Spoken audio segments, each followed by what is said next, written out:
Good morning, dear colleagues. Today we will start with a very important topic, the support of residents of the Kursk and Belgorod regions. The government will allocate more than 700 million rubles to provide them with medical care outside their home regions. After all, many of them go to hospitals and polyclinics in other Russian regions, where they temporarily reside. Federal funding will allow medical organizations, without restrictions and without any problems, to provide people from the Kursk and Belgorod regions with all the treatment they need under compulsory medical insurance. The President stressed that residents of the border regions now need additional support. It is very important to ensure this. Tatyana Alexeyevna, I would ask you, as you always do, to keep these issues under personal control so that all these opportunities are available to citizens. Another solution in the social sphere. The government continues to strengthen the healthcare system. The level of its development, the degree to which it is equipped with technical means, equipment, and transport directly affect a very important area of our work, national conservation. This is a key priority that the President has set. During our work trips, we often discuss the needs of medical institutions at meetings with the heads of the regions. This includes the issue of updating the ambulance fleet. This is most relevant, of course, for remote and hard-to-reach territories of the country or in regions with a harsh climate and long distances, as, for example, in the Komi Republic, where intensive operation of such equipment significantly reduces its service life. To support this region, the government has additionally allocated 250 million rubles for the purchase of more than 60 special machines of domestic production, which are equipped with high-tech equipment. All of them must be purchased by the end of this year, and they will be directed where it is especially necessary, to those primary-level organizations that are experiencing increased workload, and also to ensure the work of intensive care teams. This measure will contribute to a more rapid response to requests from local residents for emergency care.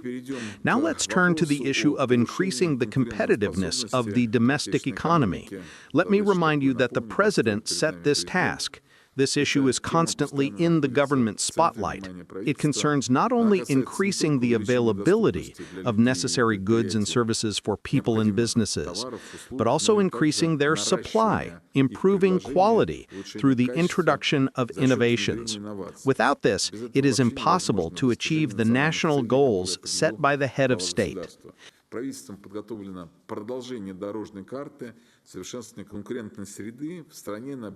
government has prepared a continuation of the roadmap for improving the competitive environment in the country for the next 5 years.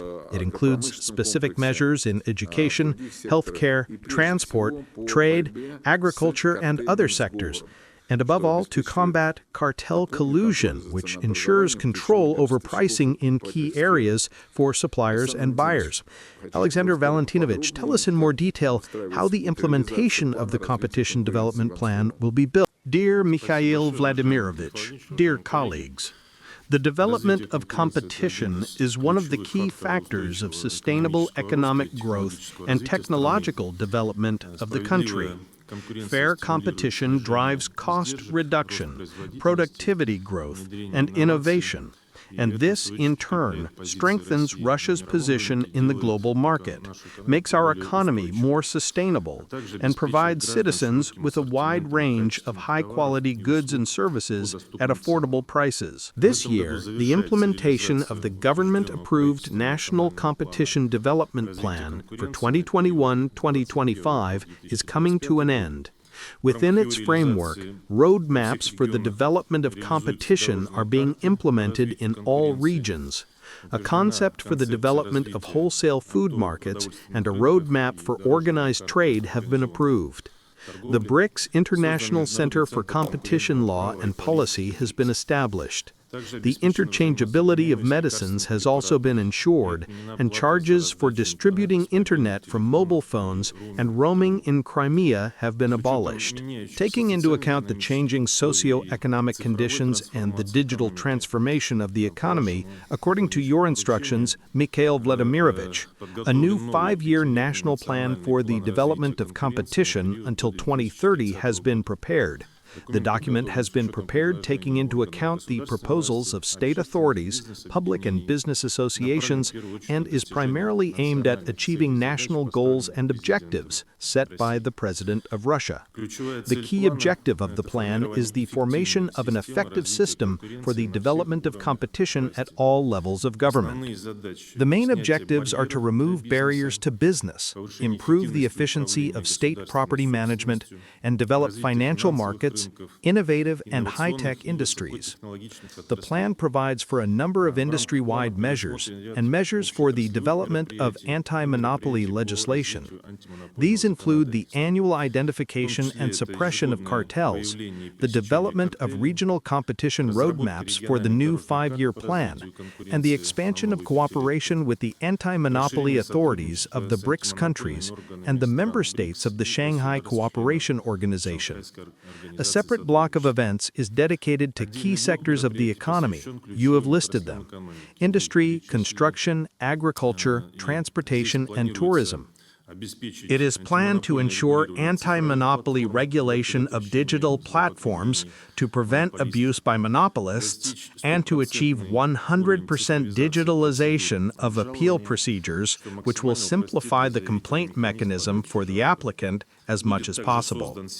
A service for selecting land plots for agriculture will be created, as well as a state portal on supply and demand for innovative products. It is also planned to improve the procedure for refinancing mortgage loans and enhance the exchange of best practices in tourism development between the regions. It is expected that by 2030, the satisfaction of participants in the commodity markets will grow by 12%. Most departments will be involved in the implementation of the new plan. At the federal level, the measures will be implemented by the responsible federal executive authorities. At the regional level, events will be held within the framework of regional roadmaps, which will also be approved by the regions. Dear Mikhail Vladimirovich, the implementation of the plan will ensure the further development of competition, which will contribute to sustainable economic growth, achieve a fair price balance, and improve the quality of products and services. Control over the execution of the plan will be provided. Thank you, Alexander Valentinovich. It is very important that all the planned activities are completed on time. The development of our country and its economy largely depends on this, including such important areas as social and medical. Be sure to keep these issues under personal control.